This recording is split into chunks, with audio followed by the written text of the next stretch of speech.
अंतविदो वदन्ति परिप्रधानं पुरुषं तथा हन्न विश्वोद्गति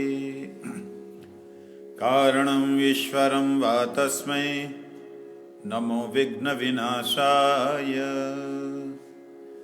ॐ शान्तिः शान्तिः शान्तिः।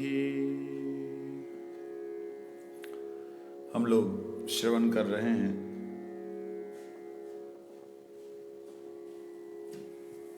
नाद बिंदु उपनिषद, ब्रह्म बिंदु उपनिषद, जिसका नाम अमृत बिंदु भी है। अर्थात उस अमृत तत्व को प्राप्त करने के लिए हम लोग कहाँ पे चूक रहे हैं, कहाँ हमारे से भूल हो रही है। परम तत्व परमात्मा अमृत स्वरूप है, ब्रह्म अमृत स्वरूप है। उसे प्राप्त करने के लिए हमारे से भूल कहाँ हो रही है, जहाँ बाधा क्या है, उसके बारे में यहाँ पे है। कल हमने 2 श्लोकों के बारे में श्रवण किया था। मनो हि द्विविधं प्रोक्तं शुद्धं च अशुद्धमैव च। अशुद्धं काम संकल्पं शुद्धं काम विवर्जितम्। मन एव मनुष्याणां कारणं बंध मोक्षयो। बंधाय विषयासक्तं मुक्तै निर्विषयं स्मृतम्।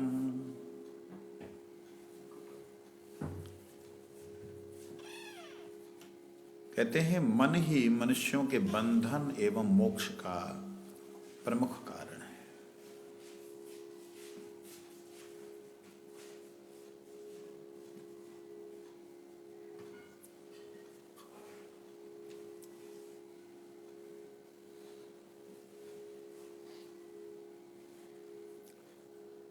विषयों में आसक्त मन बंधन का और काम संकल्प से रहित मन मोक्ष का कारण है। कल हमने श्रवण किया था काम संकल्प विवर्जित शब्द का अर्थ भक्ति विनोद ठाकुर जी की भाषा से। उन्होंने कहा है भक्ति प्रतिकूल भाव ब्रजन अंगीकार। पहले भाव आते हैं, ऐसा करो, उसको लाना ही नहीं है। वर्जन एक होता है ना, निषेध, प्रवेश निषेध है। तो निषेध शब्द का प्रयोग प्रभु जी ने किया था, तो वो निषेध है। वो उनको आने नहीं देना। आया है तो उसका स्मरण नहीं करना। भगवान कहते हैं गीता में ध्यायतो, ध्यान नहीं करना। आता है, ध्यान नहीं करना। जैसे उदाहरण के लिए मैंने ये प्रैक्टिकल में अपने में देखा। कई बातें मैं ऐसे बोल जाता हूँ जो कि एक आचार्य को शोभा नहीं देती है बोलनी, क्योंकि आचार्य को लोग जो है ऐसा समझते हैं कि ये हमारा पथ प्रदर्शक है। इसका मन अगर ऐसा था तो हमारे क्या है, लोग विमुख हो जाते मूर्खता के कारण, विमूढ़ता के कारण। परंतु जितने आचार्य हुए आज से पहले, उन्होंने आचरण करके ही शिक्षा दी है। भले ही वो बद्ध ना हो, भले ही वो मुक्त हो, लेकिन उन्होंने ऐसी ही शिक्षा दी है। तो मैं अपना ही एक उदाहरण देता हूँ। भगवत कृपा से कभी मेरे को गंदे सपने नहीं आए। 2-4 बार जीवन में सपने आए होंगे, लेकिन मैंने एक दिन अनुभव किया कि जो गुरुदेव के सपने आते हैं, जो भगवान जी का कोई अनुभव होता है, जो धाम का कोई अनुभव होता है अपना सपने में, वो तो नहीं याद रहा। अब कुछ दिनों पहले की, 2 साल पहले की बात है, लेकिन उसमें कुछ मन के विरुद्ध कार्य करने वाले कोई व्यक्ति नजर आए, या साधन के विरुद्ध भाव नजर आए, वो याद रह गए। मैंने कहा ये क्या हुआ? मेरे को तो याद रहना चाहिए जो गुरु जी के सपने आए, जब ठाकुर जी के सपने आए वही याद रहने चाहिए। बाकी तो चलो ठाकुर जी की कृपा है, व्यासासन पे मैं मिथ्या नहीं बोल रहा, ना ही अभिमान कर रहा हूँ, गुरुदेव की कृपा है। कभी भी मेरे को गंदे सपने नहीं आते थे। इवन कि कई बार मैंने कोशिश की कि गंदा चिंतन करूं शायद सपने आ जाए चिंतन से, बड़ी कृपा रही है। इससे पता लगता है कि अंतःकरण गुरुदेव का है स्थान, दैट्स ऑल। लेकिन मन में यह विचार आया कि मैं सपना देख रहा हूं, अच्छा भला सपना देखा तो वो कुछ दिनों में स्मृति से हट गया, बुरा सपना देखा वो क्यों स्मृति में रहा? वो तो नहीं रहना चाहिए, हालांकि बुरा नहीं रहना चाहिए, अच्छा रहना चाहिए, ये क्यों हुआ? तब मेरे को उसका उत्तर जो मिला वो ये मिला कि मन जो है वो विषया अभिनिविष्ट होने के लिए हमेशा तैयार रहता है, गिरने के लिए हमेशा तैयार है मन, क्योंकि मन इस संसार की प्रकृति से बना हुआ एक विकार है, एक प्रकोष्ठ है। जो शुद्ध मन होता है वो शुद्ध मन वास्तविकता में बुद्धि की एक स्थिति में होता है, जिसको हमने कल चिंतन किया था, समाधि, जहां बुद्धि समान हो जाए, मन के द्वारा लहरें नहीं आए जिसमें। तो मन संसार की वस्तु का ही चिंतन करेगा, 99% ऐसा ही होगा। लेकिन भगवान कहते ध्यायतो ना, ध्यान मत करना, क्योंकि ध्यायो तो विषयान पुंसः, ध्यान करोगे तो क्या होगा? संगस्तेषु उपजायते, संग की कामना हो जाएगी, संग की इच्छा होगी, इसलिए ध्यान नहीं करना। जो ध्यान करेगा वो बेचारा क्या करेगा? उसके लिए बोलते काम संकल्प, कामना से कामना संकल्प रहित जो मन है वही मुक्ति का कारण है।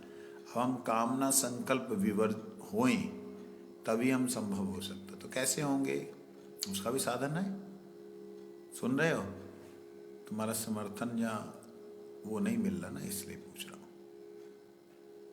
कई बार जो होता है ना, शास्त्र की वाणी हमारे विचारों को, हमारे विकारों को, हमारे मन को दर्पण दिखा देती कि तुम यहां पे हो।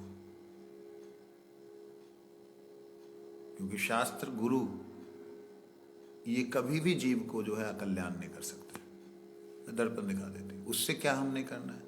जो आगे का आदेश आ रहा है वो करना है। करना क्या कहते हैं? यतो निर्विषयस्य अस्य मनसो मुक्तिरिष्यते ततो निर्विषयं नित्यं मनः कार्यं मुमुक्षुनः निरस्त विषयासंगं सन्निरुद्धं मनोहृदि यदा यात्य उन्मनी भावम तदा तत्परम पदम। यतो निर्विषयस्य अस्य मनसो मुक्तिरिष्यते। अच्छा, कहते जब भोगों के संकल्प रहित होने पर इस मन का विलय होगा। वो जो कल हमने बिना पढ़े जो गुरुदेवी ने भेजा जो विचार, वो आज सामने दिखाई दे रहा है। मन का विलय होगा। यतो निर्विषयस्य अस्य मनसो मुक्तिरिष्यते, मन से मुक्ति हो जाएगी। कैसे? विषय भोगों के संकल्प से रहित होने पर ही इस मन का विलय होता है। मन विलय हो जाता है। किस में विलय हो जाता है? अपने कारण में, जहां से आया है उसमें चला जाता है। किसका? वो जब विषय भोगों के संकल्प से रहित होता है। ये बात, विषय भोगों के संकल्प से रहित जब होगा ही नहीं, मन है तो होगा नहीं। कहते क्यों नहीं होगा? नहीं होगा तो साधन की बात क्यों बोली? होता है, वो साधन होता है। हम लोग जानबूझ करके अपने शरीर को, मन को उल्टे सीधे कामों में लगाते हैं। किस लिए? लोगों के अट्रैक्शन के लिए। ये मूर्खता इससे बड़ी और कोई नहीं हो सकती। लोग तुम अच्छा करो तो भी तुम्हारा देख करके हंसेंगे, तुम बुरा करो तो भी देख के हंसेंगे। अगर तुम शांत हो जाओ तो चुप हो जाएंगे। अच्छे बुरे में से निकलना पड़ेगा। कहते अतः मुक्ति की इच्छा रखने वाला साधक अपने मन को सदा ही विषयों से दूर रखे। अतो निर्विषयम नित्यम मनः कार्यम मुमुक्षुना। मुमुक्षु, मुक्ति की इच्छा रखने वाला, मुमुक्षु बहुवचन, मुमुक्षुना।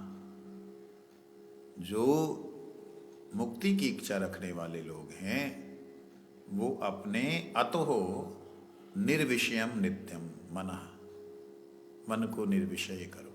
कैसे करेंगे? आज एक मन में विचार आया था, लेकिन हमारा शायद मौका कब मिलेगा मालूम नहीं, कि एक ऐसा म्यूजिक क्रिएट करने के लिए जिसमें मन जो है विलीन हो जाए और डूब करके उसमें वो भगवत नाम की लहरों में जाए। कोई 1.5-2 घंटे की जो है साधना का एक आया था मन में विचार। उसमें म्यूजिक हो, अच्छा म्यूजिक हो, जो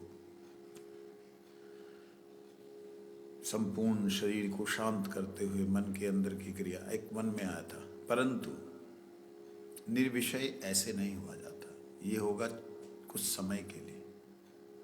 निर्विषय होगा कब? शरीर से अच्छी तरह शरीर को निचोड़ करके, शरीर से सेवा लो, अच्छी तरह निचोड़ कर, मन के लिए अच्छी तरह मार करके नाम जप करो। जब बार बार इस प्रकार से करेंगे, सेवा करते हुए स्मरण कीर्तन करेंगे, पहले करते थे लगा करके सुनते थे, अब तो सिद्धि हो गई, इसलिए अब जरूरत नहीं है। तो वो सुनने से मन जो है निर्विषयी होता है। सेवा में भगवान नाम, सेवा में हरि कथा श्रवण जब हम करते हैं तो मन जो है अपनी सेवा तो कर रहा है, शरीर, मन उसमें लगना लग जाता है। शब्द दिया है अतो निर्विषयम नित्यम मनः कार्यम मुमुक्षुना। निर्विषयम नित्यम मनः कार्यम शब्द दिया है। कार्यम का मतलब कार्य करना है, ऐसा कार्य करना, निर्विषयी कार्य। निर्विषयी कार्य कौन सा? जो नित्य कार्य है। नित्य कार्य कौन सा? भक्ति कार्य। भगवान की सेवा की कार्यों को करते हुए मन को विषयों से मुक्त करे। यहां बोलते हैं, यहां कार्यम शब्द का अर्थ इन्होंने नहीं दिया। अतः मुक्ति की इच्छा रखने वाले साधक अपने मन को सदा ही विषयों से दूर रखें। दूर रखना भी एक कार्य है, लेकिन दूर रखेंगे कैसे? मन का अभ्यास है। हमारे परम गुरुदेव के आश्रय में एक वैष्णव आए थे, वैष्णव मतलब भक्त आए थे, तो बिल्कुल एकदम अपनी छोटी सी उनकी कोई सेवा थी, कोई जगह साफ करना बस, और उसके बाद वो पूरी तरह निर्वेद, पूरी तरह अलग रहना, ग्रंथ पढ़ना, हरिनाम करना, और उनको कोई दुनियादारी से मठ में क्या हो रहा क्या नहीं हो रहा कुछ नहीं लेना देना। उनसे हमारे गुरुजी ने पूछा, आप ऐसा रहते हैं, थोड़ा भक्तों के साथ मिलना जुलना चाहिए। कहते ये सब करने के लिए मठ में नहीं आए, भजन करने के लिए आए। क्या यही सब खेल धूल करनी थी तो घर में ठीक थे। कितनी अच्छी बात है ना। परम गुरु महाराज जी ने उनको बोला, देखो मन जो है विषयों में लिप्त रहता है। आप वैष्णवों के साथ उठे बैठे बातचीत करें तो कहते गुरुजी वो सब बिना बात की बात क्या है, वही जो बातें हैं सुन रहे हैं। क्योंकि परम गुरु जी के टाइम पे ना आपस में प्रभुपाद जी के समय पे विशेष करके परम गुरु जी के समय अध्यात्म चर्चा होती थी। मतलब ग्रंथ अध्ययन करना, जहाँ उसके विषय में बोलना, जहाँ सुनना, उसकी चर्चा करना, ये ज़्यादा होता था। अभी तो मोबाइल ने सत्यानाश कर दिया, पहले मोबाइल होते नहीं थे। ये सारी ज़्यादा चर्चा होती थी। तो उसके कारण से परम गुरु महाराज जी को उन्होंने कहा कि मैं सब महाराज क्या ये सब के लिए थोड़ी मठ में आए। तो परम गुरु महाराज, देखो मन तो संसार की तरफ जाएगा ही जाएगा। उसको अगर यहाँ पे सुख नहीं मिलेगा, यहाँ उसको मजाक आनंद ये सब नहीं मिलेगा, तो यहाँ रहना भी मुश्किल हो जाएगा। इसलिए भक्तों के साथ आनंद करना, भक्तों के साथ किल्लोल करना, भक्तों के साथ खेलना, ये परम गुरु जी ने उनसे बोला। हाँ ठीक है गुरुदेव, आपकी कृपा होने से सब ठीक है। वो वास्तविकता में ऐसे ही हुआ। कुछ दिनों बाद वो बंदा मठ से चला ही गया तो गया, बाद में संसारी हुआ, संसारी होके फिर वही सारी वो जो इतना ज़्यादा अमीर नहीं था, साइकिल के ऊपर कपड़े लाद करके गली गली जाना बेचना, बहुत सालों बाद है। हाँ नहीं, लेकिन वो तो गया नहीं संसार में, पता नहीं कहाँ बेचारा। तो वो निर्वेद रहना,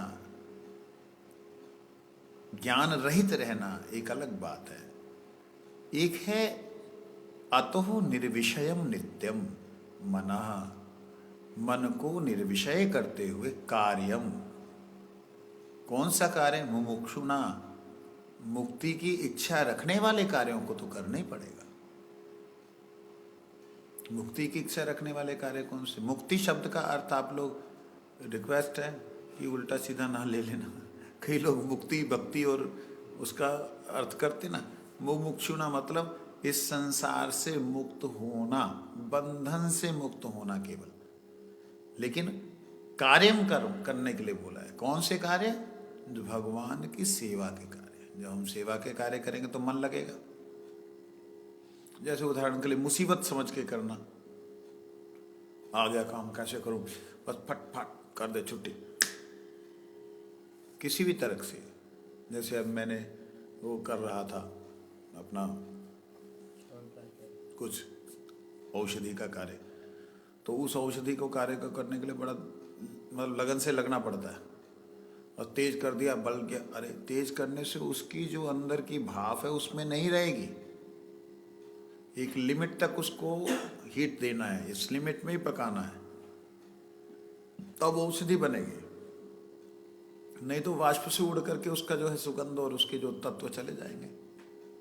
तो कहने का मतलब, जो कार्य हमको मिले भगवत सेवा का, उस कार्य को भगवान की है इस उद्देश्य से करना। और ये मेरी भक्ति है, मेरे शरीर के द्वारा किएगा कर्म भगवान की सेवा, भक्तों की सेवा में लग रही है, भक्ति है। इसको निष्ठा से प्रेम से करना है।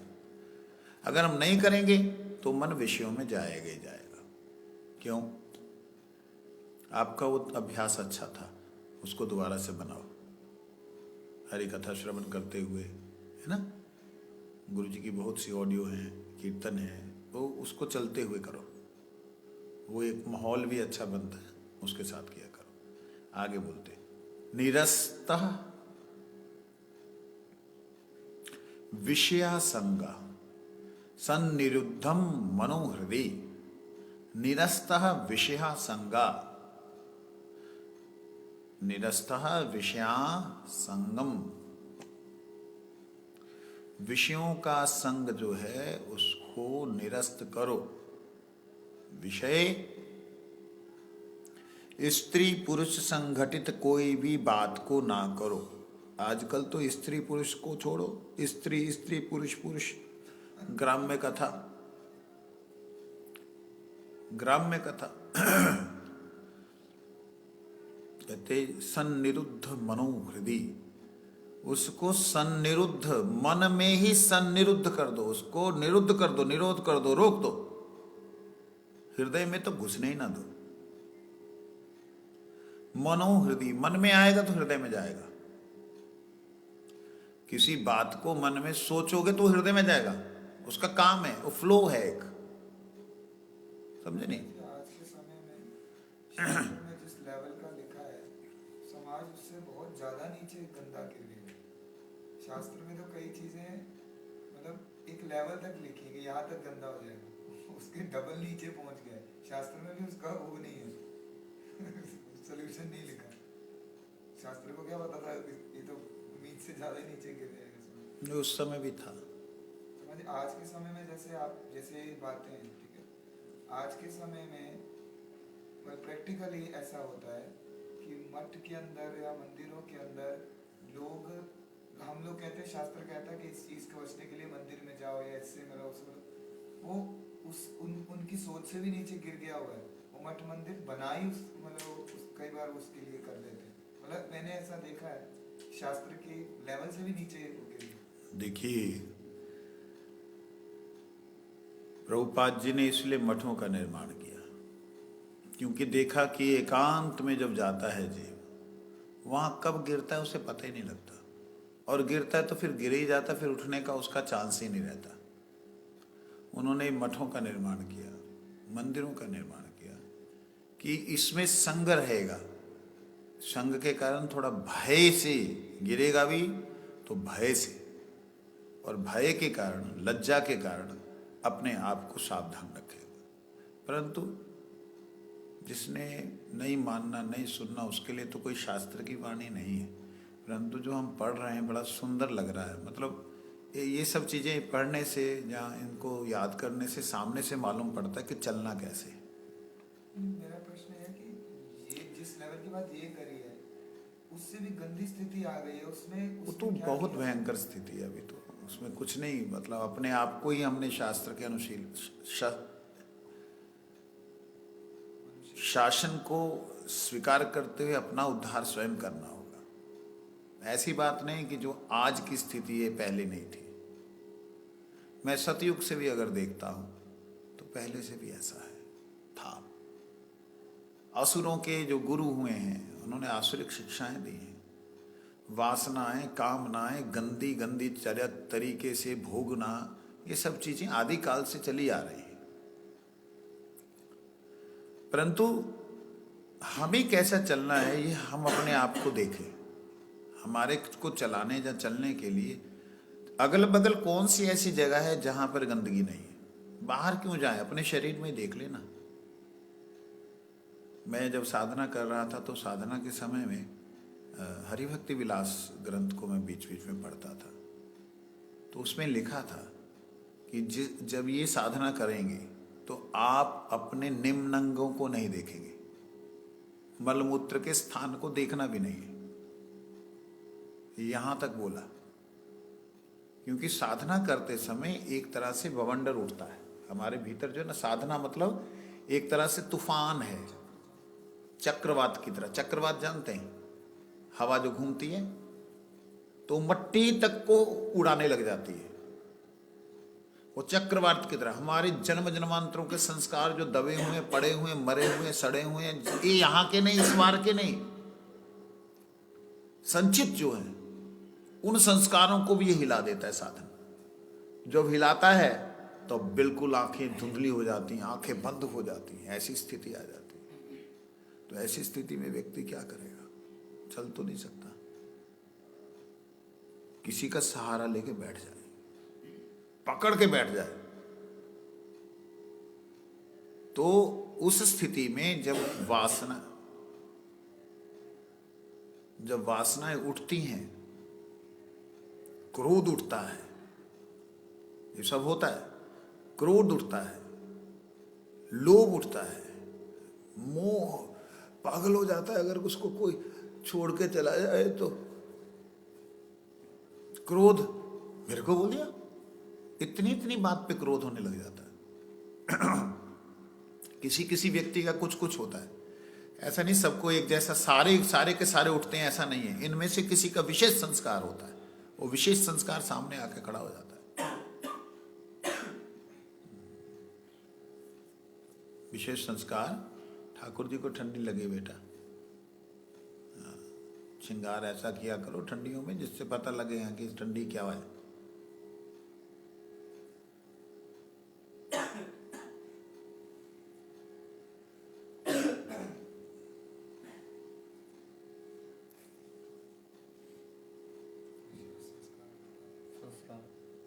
यथार्थ विशेष जब ये साधना करते वो सामने आते हैं। और ऐसे संस्कार जो हैं उनको हम कैसे रोकें? वो रुकने वाले नहीं और रोकने की जरूरत नहीं। साधन और तीव्र कर दो, तीव्रेण भक्ति योगेन जजेत पुरुष परम, और तीव्र साधन कर दो,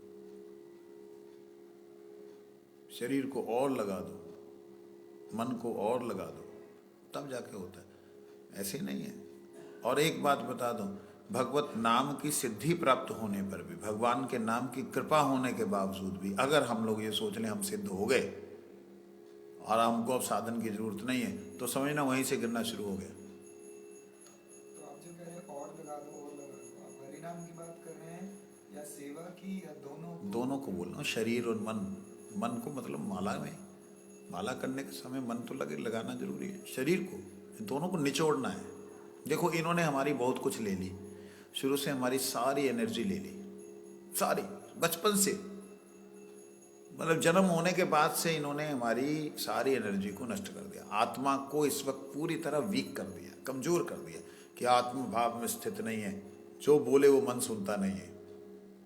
आत्मा इतनी कमजोर है, अपने आप को फील कर रही कि मैं बस जो, मैं तो चाहता ही नहीं था महाराज जी, मेरे से तो मेरी इच्छा ही नहीं थी, मेरा मन पता नहीं क्या चला गया। ये जो है ना स्थिति, ये स्थिति से ऊपर उठने के लिए इन दोनों को डंडा लगा करके चलाना होगा। सिर हिलाना अलग बात होती है, करना अलग बात होती है।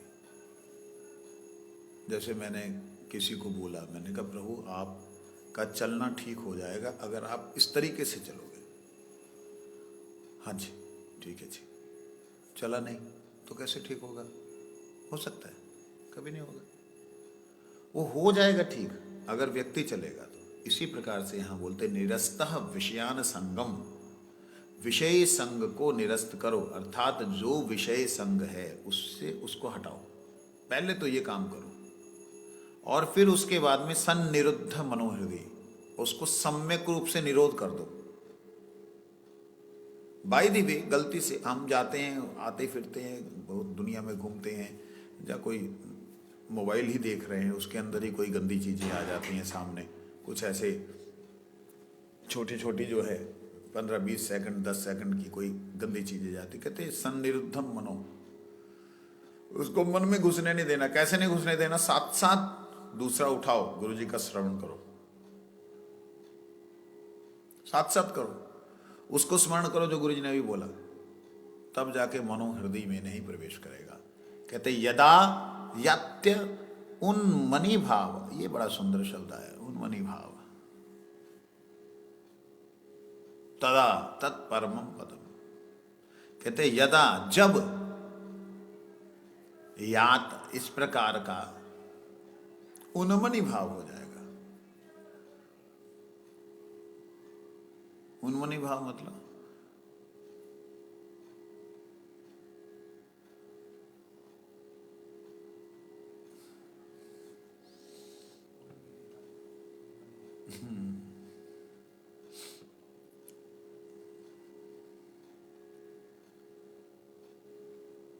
कहते इससे अनंतर जब मन विषयों की आसक्ति, मन से विषयों की आसक्ति निकल जाती है तथा वह हृदय में स्थित होकर उन्मनी भाव को प्राप्त हो जाता है।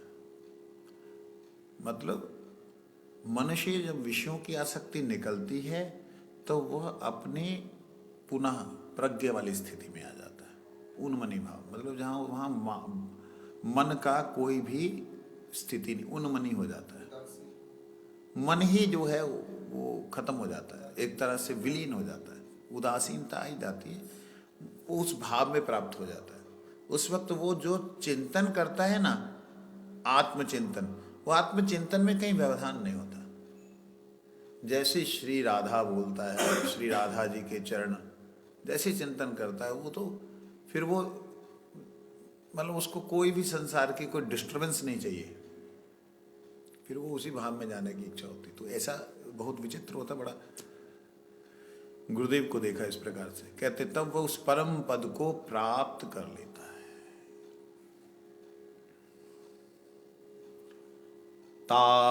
तावदैवं निरोध निरोध वयं यावद्धृति धृति गतं क्षयम् एतज्ज्ञानं च मोक्षं च ततो अन्यो ग्रंथ विस्तर। मनुष्य को अपना मन तभी तक रोकने का प्रयास करना चाहिए जब तक कि वे हृदय में विलीन नहीं हो जाता। या मतलब प्रथम बार ये चीजें सामने आ रही हैं क्या कि प्रयास करते रहना चाहिए हरि नाम में, जब तक पूरी तरह मन लगे। मैंने क्या बोला? आपने हाँ जी बोला, समझ गया मैं किस बात के लिए आपने हाँ जी बोला। हरि नाम की बात तो यहाँ बोली नहीं। मैं दोबारा बोलता हूँ लाइन को, इसका अर्थ समझाओ, ठीक है? आपने हाँ कर दिया था बिना समझाने से, पहले हाँ कर दिया था तो आपको समझ आई होगी। दोबारा बोलता हूँ, मनुष्य को अपना मन तभी तक रोकने का प्रयास करना चाहिए जब तक कि वह हृदय में विलीन नहीं हो जाता। बोलो क्या अर्थ है? जब तक मतलब कि नाम में पूरी तरह स्थिर नहीं हो जाता, कि मन पक्का नहीं हो जाता, तब तक हरि नाम करना चाहिए, उसका हरि नाम छोड़ देना चाहिए। मनुष्य को अपना मन तभी तक रोकना चाहिए, रोकने का प्रयास करना चाहिए जब तक वो हृदय में विलीन नहीं हो जाता। यहाँ कहीं नाम की बात बोल रहा हूं, क्या अर्थ हुआ? मनुष्य को जो विषयों की तरफ आकर्षित होकर जा रहा है मन साधन काल में, उसको तब तक रोकने की आवश्यकता पड़ती है जब तक वो समाधि में स्थिर न हो जाए। और उस समाधि में जब स्थिर हो जाता है, समाधि का आप अर्थ क्या ले रहे हैं? यानी कि अपने मन को एक ऐसी स्थिति में चला जाना जहाँ मन में कोई डिस्टर्बेंस हो ना, वो सीधा बुद्धि के साथ संबंधित होकर वो फिर आत्मा के साथ कनेक्ट हो जाता है। मतलब है मन फिर भी रहता है, ऐसा कहने का मतलब आपका?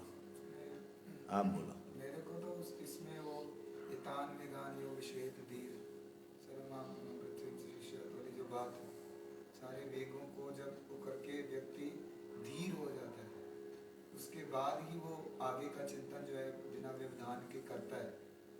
जहाँ पे वो बात भी आती है कि तत्त कर्म प्रवर्तन, तब तक तो सारे वो चीज़ें जब वो एक उसमें स्थित हो जाता है तो नाम सुनने मात्र से ही, जैसे स्थिति हमने देखी आप गुरु जी की बात, नाम सुनने मात्र से ही वो नाम ले ही नहीं पाते, वो उनके बाद वो स्वाभाविकता जो उनके अंदर एक वो चीज़ आ गई, उनको कोई रोक जरूरत नहीं आचरण करने के लिए कर रहे हैं, लेकिन उस अंदर स्वाभाविक वो चीज़ फिट हो गई उनकी। इस लाइन का अर्थ ये है, मन को रोकने का प्रयास तब तक करना चाहिए जब तक वह हृदय में विलीन नहीं हो जाता।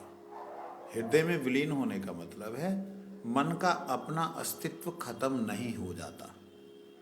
मन जब तक रहेगा, जब तक वह संसार की वस्तुओं के प्रति आसक्त भी होगा, संसार में चलायमान भी होगा। इसको निरोध करना मतलब, इसको रोकना मतलब तब तक ही है जब तक ये भीतर ना आ जाए वापिस। हृदय किसको बोल रहे हैं? हृदय आत्मा, आत्मस्थ जो भाव है, हृदय में विलीन होने का मतलब है अपना उसका हृदय अगर देखेंगे तो बुद्धि हो गई, और बुद्धि का हृदय हो गया अभिमान, अभिमान का हृदय हो गया आत्मा का क्रिया भाव, सतभाव। तो हृदय का मतलब है कि मन जहां से उत्पन्न हुआ वहां पे जब तक ना आ जाए तब तक ही उसको रोकने का प्रयास है। कहते हैं उसके बाद मन का हृदय में लीन हो जाना ही ज्ञान और मुक्ति है। एतत् ज्ञानम च मोक्षम च अतो अन्य ग्रंथ विस्तरः। कहते इसके अतिरिक्त जो भी कुछ बोला जा रहा है यहां तक ही मोक्ष है, इसके आगे जो कुछ बोला जा रहा है वो सारा ग्रंथ का विस्तार है। क्या कहोगे इसे? तो ये मोक्ष बोल रहे हैं बुद्ध को, ये बुद्ध मोक्ष है, ये बुद्ध को मोक्ष बोल रहे हैं, शून्य, शून्य वाला नहीं है। मतलब मान जी उदासीन तो हो गया ना सब, नहीं आगे के चिंतन की बात की नहीं। ना ना ना, ऐसा नहीं, उदासीन नहीं, मन लीन हुआ है, और लीन होना ही ज्ञान या मुक्ति को प्राप्त करना। और ज्ञान मुक्ति प्राप्त करने के बाद आगे का काम क्या है वो आगे बोलते हैं। तो यहाँ तक ये बुद्धवाद की बात है कि ना, ना। बुद्ध स्थिति की बात कर रहे हैं। बुद्ध स्थिति की बात नहीं है। इसमें ऐसा होता है कि एक एक तत्व का एक एक में विलीन होना मतलब खत्म नहीं होना है। जैसे उदाहरण के लिए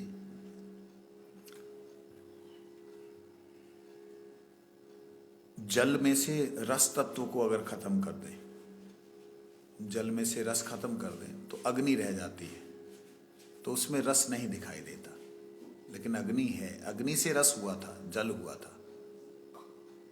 अग्नि और हवा के मिश्रण से जल बना था, लेकिन जब दोनों तत्वों को अलग कर देते हैं तो जल का रस तत्व नजर नहीं आता। जब ये महाराज कहते हैं कि जिसको बोध हुआ तो वो बोध यही तो है कि मन हो गया, ज्ञान प्राप्त हो गया, बोध हो गया। आगे की बात भी तो बोल रहे हैं, अभी तो 5 श्लोक हुए, 22 श्लोक हैं। यहाँ तक की बात नहीं। यहाँ तक की बात को बोध हम क्यों मान लें?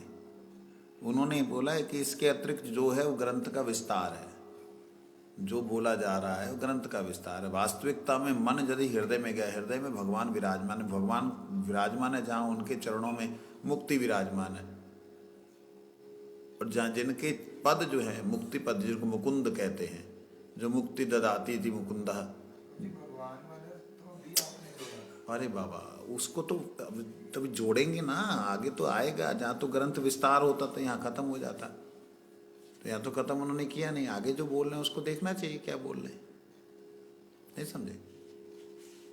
नैव चिंतयम ना चा अचिंत्यम अचिंत्यम चिंतम्यैव च ब नैव चिंतयम ना च अचिंतयम अचिंत्यम चिंतयम एव च पक्षपात विनिर्मुक्तम ब्रह्म संपद्यते तदा। कहते जब चिंतनीय अचिंतनीय का, जब चिंतनीय और अचिंतनीय का उसके समक्ष कोई अंतर नहीं रह जाता। किसके समक्ष? जिसकी बुद्धि मन में, जिसका मन विलीन हो गया है। तथा दोनों में से किसी के प्रति मन का पक्षपात नहीं रह जाता, तब साधक ब्रह्म को प्राप्त कर लेता है। कहते नैव चिंतयम, ना चिंतन करता है, ना ऐव ना ही चिंतन करता है, ना च और ना अचिंतयम, ना ही चिंतन करता है, ना ही वो अचिंतन, मतलब चिंतन भी नहीं कर रहा है और अचिंत भी नहीं चला गया है। मतलब चिंतन नहीं हुआ तो अचिंत ही हुआ, वो भी नहीं कर रहा है। कहते फिर चिंतयम चिंतनम चिंतयम एव च, और दोनों के प्रति ही जब वो चिंतन अचिंतन और चिंतन करना या चिंतन नहीं करना, इन दोनों चिंतनों में से निकल जाता है, पक्षपात होकर के, विनिर्मुक्त होकर के ब्रह्म संपद्यते तदा, तो उसके सामने ब्रह्म होता है कि वो ब्रह्म की संपद्यते, सम्यक रूप से प्राप्ति करते हैं। ये बात है। यहाँ पे चिंत्यम ना च अचिंत्यम, देखो इसको क्या है, इसका अर्थ क्या है? इसका साधारण अर्थ है, जो चिंतन पहले कर रहा था उससे तो निकल गया, क्योंकि मन कहाँ चला गया? हृदय में। कहाँ चला गया? जब बाहर का चिंतन खत्म हो गया, अब भीतर का चिंतन चालू हुआ। भीतर जाने के बाद में जिसे आत्मचिंतन कहते हैं, जिसे आत्म स्वभाव कहते हैं, जिसमें आत्मा राम कहते हैं, आत्म साक्षात्कार कह सकते हैं, लेकिन उस चिंतन में चला गया। जब वहां उस चिंतन में चला गया, कहते उस चिंतन को भी जब वह छोड़ देता है, अर्थात आत्मा को ही ब्रह्म समझने वाले भाव को भी जब वो छोड़ देता है, बात समझ आई? नहीं आई? अभी क्या समझ रहा है? शरीर शुरू समझना खत्म हुआ। साधना करने के बाद अंदर गया, अंदर जाने के बाद में स्वभाव में स्थित हुआ, मैं ब्रह्म हूँ, मैं वही हूँ, मैं उससे भेद नहीं हूँ, अभेद हूं, इस भाव में स्थित हुआ। ठीक है, जो अचिंत है, जो चिंता से परे है, उसका चिंतन करने वाले भाव से मुक्त हुआ। जो मन के चिंतन में नहीं आ सकता उसे अचिंत कहते हैं। ठीक है, उसके चिंतन में जाना भी यहां निषेध किया है। जब इन दोनों से पक्षपात रहित होकर के विनिर्मुक्त हो जाता है, पूरी तरह मुक्त हो जाता है, कहते ब्रह्म संपद्यते तदा। संपद्यते शब्द का अर्थ होता है साक्षात। तो उसको अपना आप दिख रहा है, ना ना ना ना, तो अपना नहीं दिख रहा है। कोई संपद ब्रह्म मान रहा है ना, मान लो वो अचिंत्य का चिंतन नहीं है, चिंता जो था वो भी खत्म, तो आत्मा कोई तो रह गई ना, फिर एक ही रह गया ना सामने। स्वयं को ब्रह्म समझने वाला जो जीव है, ये अर्थ अलग अलग होते हैं। यही अर्थ अगर मायावाद करेंगे, स्वयं को देख, वो स्वयं को देख रहा है, मतलब वो स्वयं का शब्द ही नहीं आया ना यहाँ पे, तो स्वयं शब्द नहीं आया है। तब उन्होंने बोला कि तब वो सम ब्रह्म- संपद्यते शब्द का अर्थ होता है सम्यक रूप से पद्यते, सामने प्राप्त होते, उपपद्यते जैसा होता है। संपद्यते तदा, उसके बाद उसे ब्रह्म प्राप्ति होती है। प्राप्ति का मतलब सामने रहते, सामने होता है। जैसे आप बोलते हो कि अपने आप को देखना, मेरा स्वरूप, अपना स्वरूप, ये अचिंत है मन के लिए। मन के लिए ये अचिंत है अपने आप को देखना। मन के लिए ये अचिंत है अपने आप को देखना। चिंतन से तो निकल आया जिसमें था, और अचिंत जो आत्मा है उससे भी ये अलग है। उनको बोले हो ना, ना ना, उनको नहीं कहा मैंने, आप चेक कीजिएगा, देखिएगा। मैं बोल रहा हूँ अचिंत मतलब जो मन से परे है। मन अपनी बुद्धि और अभिमान और आत्मा से बहुत नीचे है। मन विलीन हो गया, विलीन होने के बाद में उसका अस्तित्व भी है। वो विलीन होने का मतलब वो बिल्कुल खत्म हो गया, ऐसी स्थिति नहीं, उसकी अभी भी स्थिति उसके अंदर है। जीवन मुक्त अवस्था वाली बात है अभी। तो जीवन मुक्त अवस्था में पहुंचने के बाद में जब पक्षपात विनिर्मुक्त होता, पक्ष मतलब क्या चिंतन करना है क्या नहीं चिंतन करना है, इससे जब विनिर्मुक्त होता है तो उसको सामने कौन नजर आता है? ब्रह्म। और जब ब्रह्म नजर आता है, वो ब्रह्म की अनुभूति कैसी होती है? फिर वो नाम के स्वरूप में नजर आता है।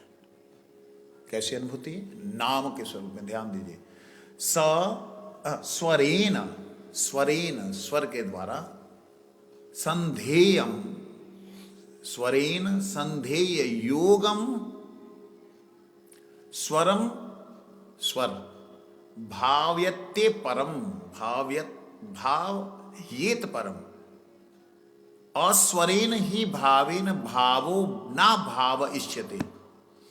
कहते साधक फिर स्वर के द्वारा व्यक्त ब्रह्म की अनुभूति करनी चाहिए। साधक को स्वरेन संधेय, संधान करना चाहिए। योगम स्वरम, कैसे? स्वर के योग के साथ। भाव्यत्य, भाव येत, भावित भावना करनी चाहिए परम, परम की। क्या? कि अक्षरम ब्रह्म। यहां वो नाम जो है, प्रभु का प्रणव जो है, उसका अनुभव होता है उसे। अब पहले चिंतन अचिंतन से निकल करके ऐसी स्थिति में साम्य अवस्था में पहुंचा जहां पक्षपात रहित स्थिति है, उसमें उससे ब्रह्म का साक्षात्कार होता है। वो ब्रह्म का साक्षात्कार क्या है? भगवान के मूल स्वरूप जो नाद है उसका अनुभव होता है, श्रवण होता है उसको। आत्मा में उसका श्रवण होता है, परिकंपन होता है। आज आपको आत्मा की धड़कन अनुभव नहीं हो रही है, लेकिन जिस दिन वो होगा उस दिन संपूर्ण जगत में वो शब्द जो है, नाद जो है, जो धड़कन हो रही है, वो धड़कन सबसे पहले महसूस होगी। वो महसूस होने का मतलब आपका मन अंदर आ गया, और फिर जिसमें आया है उसके बारे में भी सोचना जब उसकी बुद्धि से बाहर, मतलब उस मन से, मन के चिंतन से बाहर हो जाए, क्योंकि वो अचिंत है, उसका अनुभव उससे बाहर हो जाए, तब फिर सामने जो नाद है उस नाद का अनुभव होता है। उस नाद के साथ जब वो जुड़ता है, कहते अस्वरेन, अस्वरेन ही भावेन, जो अस्वरेन, जो स्वर बोला नहीं जा रहा है, जो कोई उच्चारित नहीं कर रहा है लेकिन सुनाई दे रहा है, उसको भावे न भावो, उसी भाव में ना भाव इष्यते। ये ध्यान दीजिए, इसमें बड़ा सुंदर है।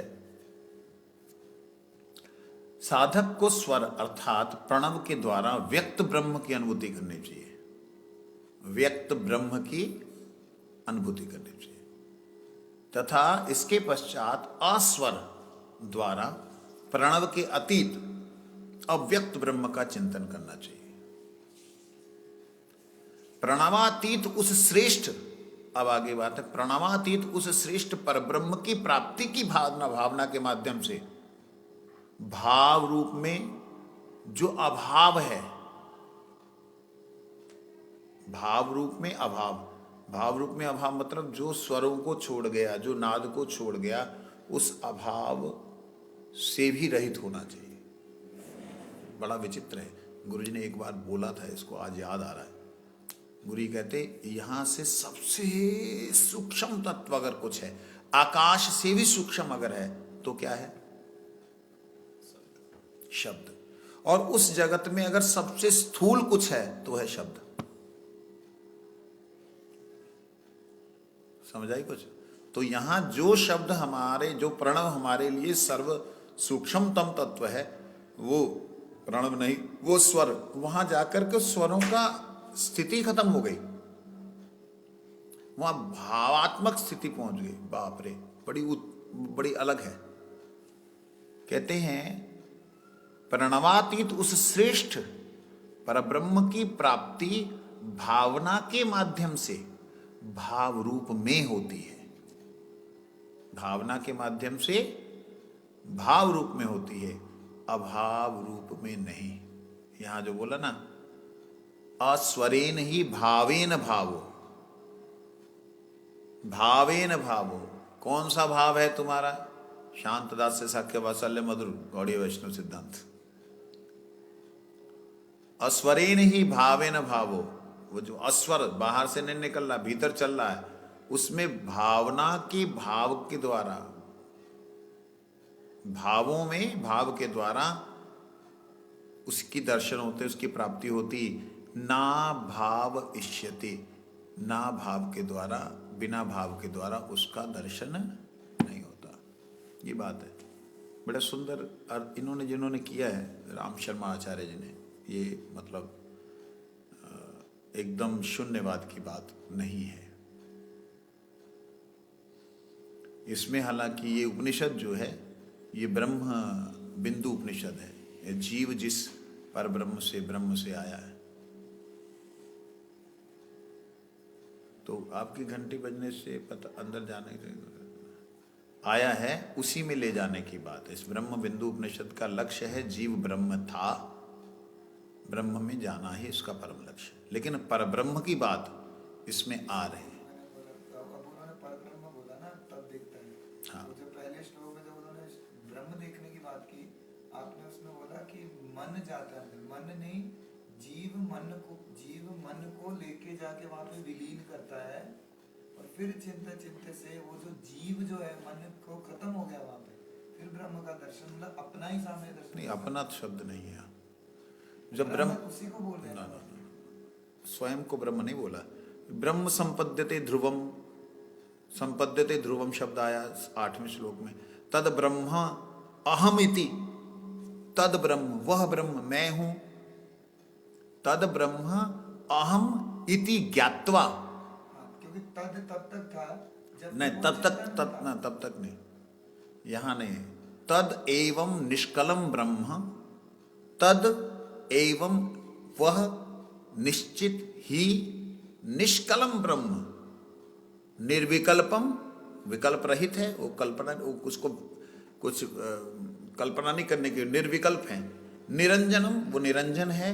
तद ब्रह्म, वह ब्रह्म, अहम इति, वो ब्रह्म मैं ही हूं, वो मैं, दो नहीं, पर ये वो तब तक हुआ जब तक मैंने एक सामने शीशा देखा। शीशा नहीं रहे। नहीं महाराज जी, आप मेरे को पूरा करने दीजिए एक बार।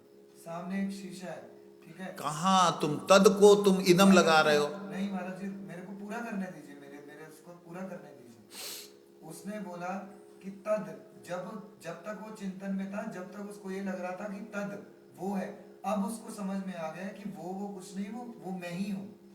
ये बात है उसमें कि इसलिए उन्होंने तद लगाया, चिंतन की स्थिति में उन्होंने तद लगाया है कि जब तक मुझे नहीं पता, मुझे लगा ये सामने कौन खड़ा है, मैं आगे जाके देखे अरे ये तो मैं ही हूँ।